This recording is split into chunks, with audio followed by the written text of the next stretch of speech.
খাও খাও খাও, খালি ব্যঞ্জন সিগারেট খাবে কেন, সাথে 20 লিটার তেলও দিবে। চাচা টিসিবির মাল ঠিক মতন পাচ্ছেন তো? মাল পাচ্ছি মানে খুব ভালোভাবে পাচ্ছি। জানি জানি টিসিবির মাল ভালোভাবে পাচ্ছেন। ওই যে গোপনে টাকা দিচ্ছ, মাল তো ঠিকভাবে দিচ্ছ, বুঝাই তো যাচ্ছে। আরে চাচা কিসের মধ্যে কি ঢুকা দিচ্ছেন? দেশের মালও যেরম ভিতরে নয়। তুমি তো তেল কিনো না, তোমার বাজু তেল কিনতো, তাহলে বুঝতে 20 লিটার তেল নি চল যাচ্ছ। আরে চাচা যা আসছে তাই তো পাচ্ছেন, এই হাফ কেজি পাচ্ছেন, এই বড় ভাগ্য। হাফ কেজি পাচ্ছে এই বড় কিছু না।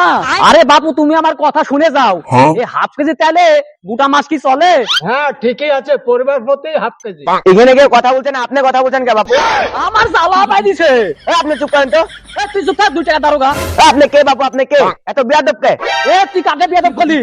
তুই আমার চিনিস? 2 টাকা দারোগা, মায়েরই গাল মুখ ফাড়া ফেল দিব। সরকারি লোকের গায়ে হাত তুলবো? মোবাইল দে, মোবাইল দে। হ্যালো।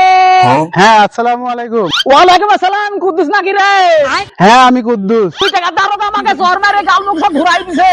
কি মারিছে? মারি একদম পিছু ফেলি দেন, আমি আসতেছি। তুইও দেখ কিন্তু ঠিক রাখিস, এই দারোগা মারি ফেললে যেন কিছু না হয়। আচ্ছা মারি ফেল দেন, এদিকে আমি দেখতেছি। তোরা কই রে? আমরা এদিকে রে, আপনারা খালি একবার বলেন, এরা ম্যার একবার পিছি ফেল দিব। এমন মারা মারবি যেন মরে না, খালি মারতে থাকবি। আমাকে খালি হুকুম দেন, খালি ম্যার একদম পিছি ফেল দিচ্ছি। এখন দাঁড়াছিস কে? দেশ তোর